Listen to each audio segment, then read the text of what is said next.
Hello students, I am Dr. Amit Bhatnagar, working as Senior Research Officer in the Department of Agronomy at GB Pant University of Agriculture and Technology, Pantnagar Uttarakhand.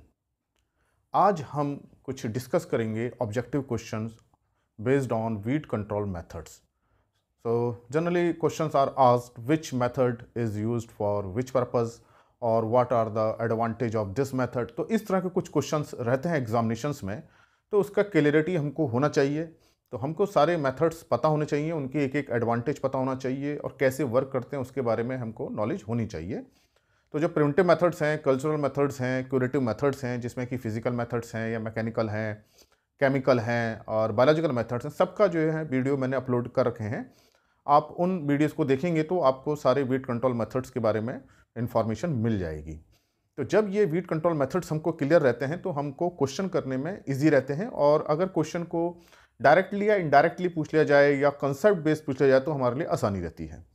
तो आज हम कुछ उन्हीं methods पे question को attempt करेंगे। तो यहाँ ये कॉलम ए है जिसमें डिफरेंट वीट कंट्रोल मेथड्स लिखे हैं, और ये कॉलम बी है A to O जिसमें कि उसके कुछ एडवांटेजेस लिखे हैं या वो किस कंडीशन में यूज़ किए जाते हैं उसको लिखा है। तो ये क्वेश्चन से जो मैंने 15 ये लिखे हैं, तो अगर आपको ये क्लियर नज़र ना आ रहे हों तो मैं इसको डिस्क्रिप्शन बॉक्स में दे दूंगा, तो आप वहाँ से भी इसको पढ़ सकते हैं। लेकिन इम्पॉर्टेंट ये है कि आप इसको बहुत ध्यान से सुने और ये देखें कि इसको कैसे हम सॉल्व करते हैं और कैसे हम सही आंसर इसका निकालते हैं। तो देखिए कि मान लीजिए पहला क्वेश्चन जो भी है कवर क्रॉपिंग, तो cover cropping is used in which condition, या ये पूछा सकता है कि which one is following advantage of cover cropping, या क्वेश्चन ये पूछा सकता है which one is not an advantage of cover cropping. तो क्वेश्चन को कई तरह से घुमा के पूछा जा सकता है। तो ये अगर हमको क्लियरिटी रहती है तो हम इसको बहुत आसानी से कर सकते हैं। तो ये 15 क्वेश्चन है, तो 15 ऑब्जेक्टिव क्वेश्चन बहुत आराम से बनते हैं, और इसको हम इनडायरेक्ट वे में पूछा जाए तो 15 और बनते हैं, 30 क्वेश्चन बनते हैं, और अगर थोड़ा सा और कंसेप्ट मिला दिया जाए तो 10 क्वेश्चन और मिला सकते हैं। तो इसका मतलब कुल मिला के हम 35-40 क्वेश्चन इससे हम कर सकते हैं। तो जनरली क्वेश्चन क्या हो सकता है कि एक कवर क्रॉपिंग ले लिया, 4 ऑप्शन यहां से ले लिया और 5वां ऑप्शन नन ऑफ दीज का दे दिया, या एक करेक्ट उठाया और 3 इसमें से गलत ऑप्शन ले लिए। तो इस तरह से हम बहुत सारे क्वेश्चंस को कर सकते हैं। तो ये जो प्रिवेंटिव मेथड्स और जो कल्चरल मेथड्स हैं इन जनरल सभी को मैंने इसमें इंक्लूड किया है। इसमें मैकेनिकल मेथड और केमिकल और बायोलॉजिकल वाले नहीं हैं, तो ये प्रिवेंटिव और कल्चरल वाले मैंने इंक्लूड किए हैं इसमें। तो इसको देखते हैं, इस क्वेश्चन को हम कैसे करते हैं। तो देखिए जो मेथड्स हैं वो कुछ मेथड्स आपको पता होने चाहिए, और जनरली क्या होता है जब बहुत सारे मेथड्स पढ़ते हैं तो हमको याद भी नहीं रहते कि कौन सा मेथड किस कंडीशन के लिए है। लेकिन थोड़ा सा हमको आइडिया होना चाहिए कि इस मेथड के क्या एडवांटेज है, किस कंडीशन में यूज़ होता है। तो जब हम इस तरह के क्वेश्चंस करें या कोई इसके 4 पार्ट दिए हों या कॉलम से मैचिंग करानी हो, कुछ भी तरह से पूछा सकता है, तो आप ये देखिए कि पहले आप इसको पढ़ लीजिए कि कौन कौन से मेथड्स हैं, फिर इस कॉलम को पढ़ लीजिए कि वो क्या क्या उसमें दिया है। तो एक माइंड में पहले पिक्चर आ जाएगी कि ये मेथड्स हैं और ये कंडीशंस हैं या ये इसके एडवांटेज हैं। फिर आप इस कॉलम को देखिए कि इस कॉलम से आपको क्या पता है कि ये किसका मेथड है, या इस कॉलम को देखिए कि इस कॉलम के ये पता हो कि ये इसके इफेक्ट हैं या इसकी कंडीशन है। तो जनरली हमको अगर कंफ्यूजन हो रहा है तो आप कहीं से भी स्टार्ट कर सकते हैं। तो चलिए इसको हम यहाँ से स्टार्ट करते हैं, इस कॉलम से कि टॉल वीड्स रिमूव्ड। तो इसका मतलब ये पूछा रहा है कि किस मेथड में टॉल वीड्स रिमूव किए जाते हैं। फिर है एडिशनल ईल्ड, एडिशनल ईल्ड किस मेथड में मिलती है। अगेंस्ट लॉन वीड्स, कौन सा मेथड लॉन वीड्स के अगेंस्ट यूज होता है। इंटेंस हीट, किस मेथड में इंटेंस हीट यूज होती है। एक्वेटिक विद रूट्स, किस मेथड में एक्वेटिक वीड्स को विद रूट निकाला जाता है, रिमूव किया जाता है। चीपेस्ट मेथड, कौन सा मेथड इनमें से चीपेस्ट है। लो रन ऑफ, किस मेथड में लो रन ऑफ होता है। अगेंस्ट बशेस एंड ट्रीज, कौन से मेथड से बशेस एंड ट्रीज, झाड़ और जो झाड़ झंकाड़ या पेड़ होते हैं उनको काटे जाते हैं। प्रिवेंट लाइट ट्रांसमिशन, कौन सा मेथड जो है लाइट ट्रांसमिशन को प्रिवेंट करता है। स्टिमुलेशन ऑफ वीड इमरजेंस, किस मेथड से वीड्स जो है ज़्यादा इमर्ज होते हैं, स्टिमुलेशन करता है, वीड इमरजेंस को बढ़ाता है। तो देखिए आपको लग रहा होगा कि मेथड तो प्रिवेंट करते हैं, लेकिन एक मेथड है जिसमें वीड स्टिमुलेशन किया जाता है, फिर उसको डिस्ट्रॉय किया जाता है। Then shallow depth in upland crops, मतलब कौन सा मेथड्स को यूज़ किया जाता है with shallow depth in upland crops में। Then removal of underground parts, means which method is use to remove underground weed parts. जो राइजोम हो सकता है या ट्यूबर्स हो सकते हैं। Then breaking of soil crust, किस मेथड में सॉइल क्रस्ट को ब्रेक किया जाता है। देन फ्लोटिंग एक्वेटिक वीड्स, किस मेथड से फ्लोटिंग एक्वेटिक वीड्स रिमूव किए जाते हैं। तो देखिए एक्वेटिक वीड्स के दो आए हैं, एक एक्वेटिक वीड्स विद रूट, मतलब कि हम एक्वेटिक वीड्स को विद रूट हटा रहे हैं, और किस में केवल फ्लोटिंग जो ऊपर पानी में तैरते हैं उन वीड्स को हटा रहे हैं। Then heat transfer down the profile, मतलब किस मेथड में जो है हीट सॉइल प्रोफाइल में नीचे की तरफ डाउनवर्ड उसका मूवमेंट होता है। तो ये हमको पता चल गया, पहले इसको हमने समझ लिया कि ये इसका क्या है, और फिर से हम मैच करेंगे। तो देखिए इसमें कुछ आपको पता होंगे, कुछ नहीं पता होंगे। तो इसको देखिए, इसमें जो आपको सबसे पहले आता हो उसको देखिए। तो हम मान लेते हैं चीपेस्ट मेथड। तो ऐसा कौन सा वीट कंट्रोल का जो मेथड है चीपेस्ट है, मतलब उसमें बिल्कुल कॉस्ट नहीं आती, पैसा नहीं लगता है, सबसे सस्ता है। तो आपको मैं बता दूं, पहले तो हैंड ब्रीडिंग सबसे कॉस्टली अफेयर है। हैंड ब्रीडिंग में सबसे ज़्यादा पैसा लगता है। अगर कॉस्टली पूछा जाए, हालांकि सबसे ज़्यादा इफेक्टिव यही है, लेकिन कॉस्ट भी सबसे ज़्यादा इसी में लगती है। तो ये तो मैंने आपको एडिशनल बता दिया है।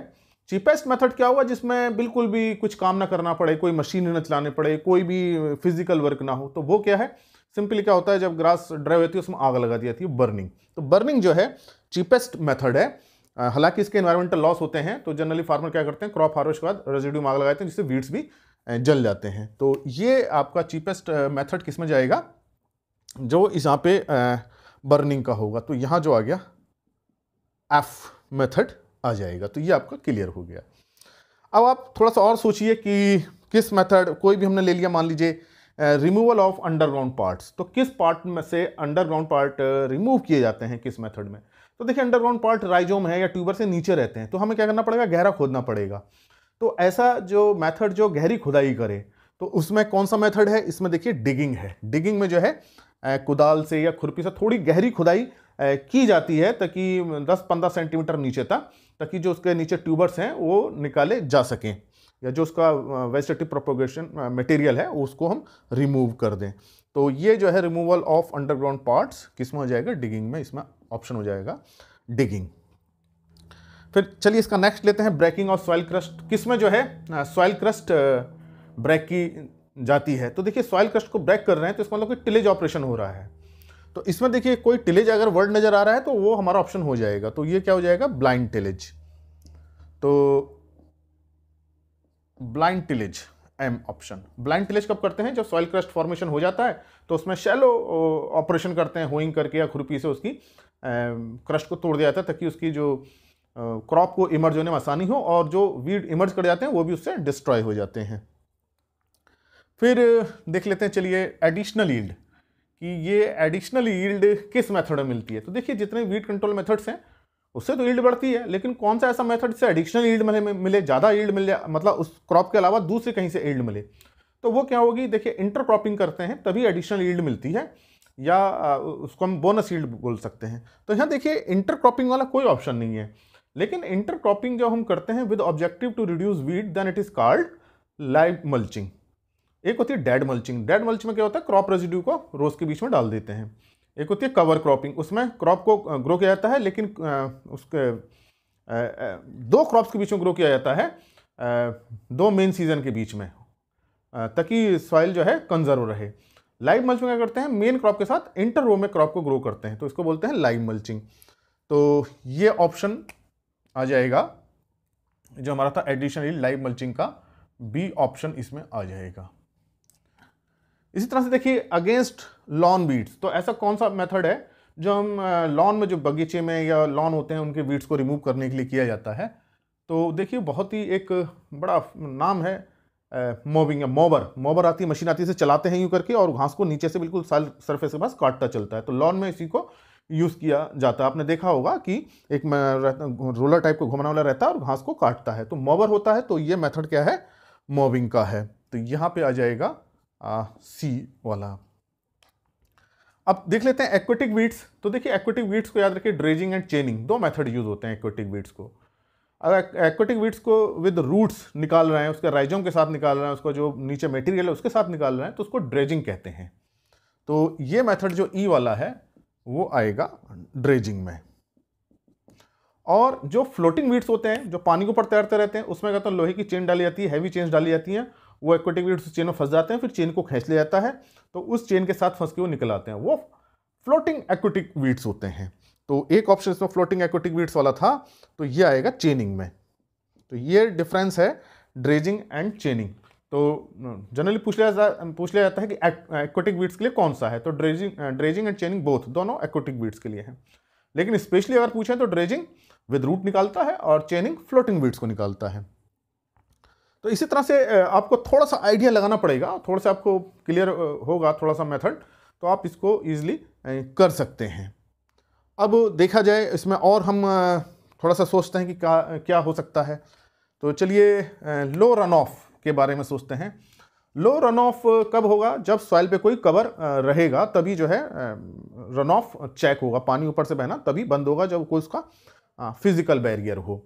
अब फिजिकल बैरियर में देखिए या तो मल्च हो सकता है, मल्च रोक सकता है, या उसके ऊपर कोई क्रॉप ऐसी डेंस क्रॉप कर रखी हो हमने जो स्मूदर इफेक्ट रखती हो, जिसका रूट अच्छी हो, कवर अच्छी हो, तो वो कर सकती है। तो जनरली जो लो रन ऑफ होता है वो कवर क्रॉपिंग के साथ होता है। तो कवर क्रॉपिंग बहुत डेंस क्रॉपिंग होती है, बिल्कुल सॉइल को रूट्स उसकी सॉइल को बाइंड करके रखती हैं, जबकि मल्च क्या करती है, सॉइल पार्टिकल को बाइंड करके नहीं रखती है। हालांकि थोड़ा सा रन ऑफ मल्च में भी चेक होता है, लेकिन जो ज़्यादा एफिशिएंसी है वो कवर क्रॉपिंग की है, क्योंकि उसकी रूट्स सॉइल पार्टिकल को बाइंड किए रहती हैं और ऊपर से जो कवर क्रॉप्स का जो फोलिएज है वो जो इंटरसेप्टिंग रेन वाटर होता है, उसको जो रेन वाटर जो ऊपर से आ रहा है उसको इंटरसेप्ट कर लेती हैं और उसकी काइनेटिक एनर्जी को कम कर देती हैं। तो उनकी जो बीटिंग एक्शन होता है रेन ड्रॉप का वो सॉइल पे कम होता है और नीचे से रूट्स उसको पकड़ रहती हैं, तो दोनों एक्शन से सॉइल इरोजन नहीं होता, रन ऑफ नहीं होता है। तो इसमें लो रन ऑफ, इरोजन भी कम होता है, लीचिंग भी कम होती है। तो इसका ऑप्शन क्या होगा? लो रन ऑफ वाले का कवर क्रॉपिंग, इसका ऑप्शन आ जाएगा जी, लो रन ऑफ कवर क्रॉपिंग में। अब देखें टॉल वीड्स रिमूव्ड, तो जो लंबे वीड्स हैं जिनकी लंबाई ज़्यादा हो गई है उसको रिमूव किया जाता है किस मेथड से? तो देखिए जो ज़्यादा लंबे वीड्स हो गए हैं तो उसमें मशीन चलाना बड़ा मुश्किल होता है, तो मैकेनिकल मेथड्स या हो या हैंड वीडिंग इफेक्टिव नहीं होती है, तो उसको जो है दरांती से काटा जाता है। ये बड़ी प्रैक्टिस है हिली एरिया में घास को काटने के लिए, तो दरांती से सिकल से यूज़ किया जाता है, सिकल यूज़ की जाती है इसको काटने के लिए, तो ये मेथड कहलाता है सिकलिंग।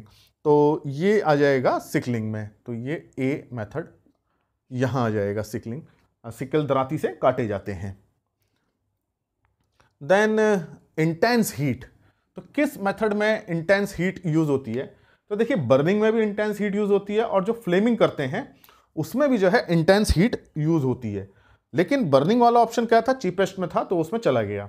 तो अब बचा इंटेंस हीट। तो देखिए जो इसमें मैंने फ्लेमिंग वाले में बताया था कि लिक्विड प्रोपेन गैस यूज की जाती है, उसकी फ्लेम होती है वो फ्रैक्शन ऑफ सेकेंड्स के लिए उस पर डाली जाती है इंटर रो स्पेस में और उससे वीड्स किल हो जाते हैं। तो यहाँ इसका ऑप्शन आ जाएगा फ्लेमिंग, इंटेंस हीट, इसका ऑप्शन हो गया डी। फिर अगेंस्ट बुश एंड ट्रीज, तो मतलब कि ऐसा कौन सा मेथड है जिसमें हम ट्रीज को रिमूव करते हैं या बुशेस को करते हैं? तो देखिए बुशेस और ट्री क्या होते हैं, हार्डी होते हैं, हार्डी नेचर के होते हैं, तो इसको ऐसा मेथड चाहिए जो इसको काटे, क्योंकि वो उसका जो स्टेम है वो हार्ड हो गया है, तो उसको काटने की जरूरत पड़ती है तभी वो निकलेंगे, अदरवाइज वो सिंपल मेथड से नहीं बाहर हो सकते, नहीं इसको हम काट सकते, खुरपी या दराती से उनको हम नहीं काट सकते हैं। तो कोई हमको आरा लेना पड़ता है या कुल्हाड़ी लेनी पड़ती है, तो उसको यूज़ करते हैं। तो इसमें हो जाएगा cutting method, against Bush and tree, ये हो गया। Next is prevent light transmission, तो ऐसा कौन सा मेथड है जो लाइट ट्रांसमिशन को चेक करता है? तो देखिए जो सॉइल सोलराइजेशन जो होता है वो लाइट ट्रांसमिशन को अलाउ करता है ताकि उसमें हीट जाए और सॉइल जो है वार्म हो।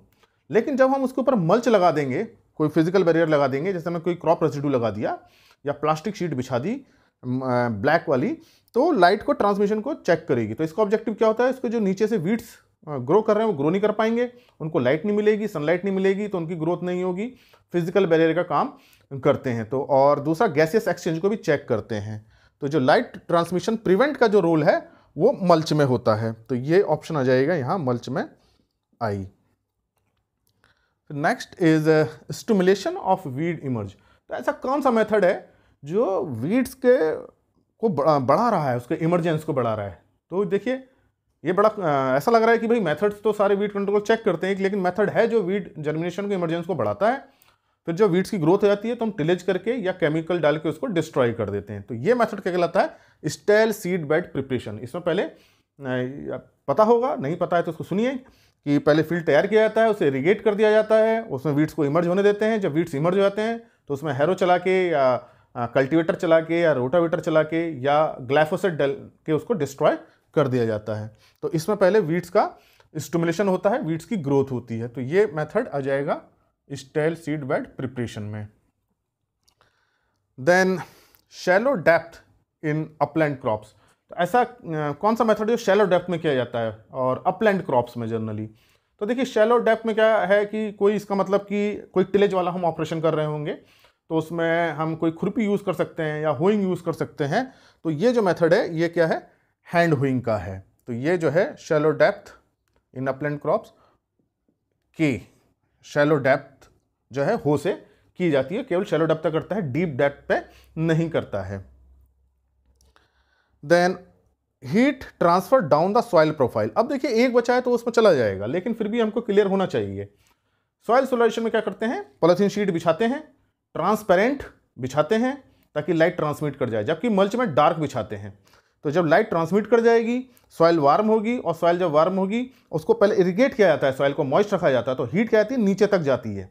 अब उस हीट से क्या होता है, सॉइल बहुत गर्म हो जाएगी, तो जिसमें सीड्स हैं वीट के वो डिस्ट्रॉय हो जाएंगे, या कोई वेजिटेटिव मटेरियल है, राइजोम है या ट्यूबर्स हैं वो, या बल्ब हैं, वो क्या हो जाएंगे, डिस्ट्रॉय हो जाएंगे। तो इसको जनरली समर सीजन में किया जाता है। इसके अलावा डिसीज के अगर स्पोर्ट्स हैं वो भी खत्म हो जाते हैं, कोई इंसेक्ट का लार्वा है या एग्स हैं वो भी खत्म हो जाते हैं। तो सॉइल सोलरेशन बड़ा इफेक्टिव मेथड है, लेकिन ये शॉर्ट एरिया में यूज़ किया जाता है, बहुत बड़े एरिया में यूज़ नहीं किया जाता है। तो इस ये आ जाएगा डाउनवर्ड इसमें सॉइल सोलराइजेशन में। तो ये मेथड इसका हुआ। तो अब आपको ये डिफरेंट मेथड्स पता चल गए और वो किस तरह से वर्क करते हैं या उनका क्या एडवांटेज है या किस कंडीशन में प्रीफर किए जाते हैं, वो आपको यहाँ से क्लियर हो गए हैं। तो इसको लेकिन करने से पहले आप ज़रूर उन लेक्चर्स को देखिए, तभी आपको इसकी यूटिलिटी अच्छी तरह से समझ में आएगी। और इसको आप नोट करके रखें, आगे के फ्यूचर के जो एग्जामिनेशंस होंगे ये आपको बहुत काम आएंगे, क्योंकि मैंने आपको बताया कि इस टेबल से हम करीब 35-40 क्वेश्चन बना सकते हैं। इन्हीं क्वेश्चंस को आगे पीछे करके डायरेक्ट इनडायरेक्ट करके या मैचिंग करा के पूछे जा सकते हैं। और इसको मैं डिस्क्रिप्शन बॉक्स में दे दूंगा इन टेबल को, तो वहाँ से भी आप इसको नोट कर सकते हैं, और जो मैंने भी आंसर बताए हैं उससे आप उनके करेक्ट आंसर लिख लीजिएगा। तो ये लेक्चर आपको अच्छा लगा हो तो इसे लाइक करें और स्टूडेंट्स के साथ शेयर करें। अगर चैनल सब्सक्राइब नहीं किया है तो सब्सक्राइब करें। Thank you very much.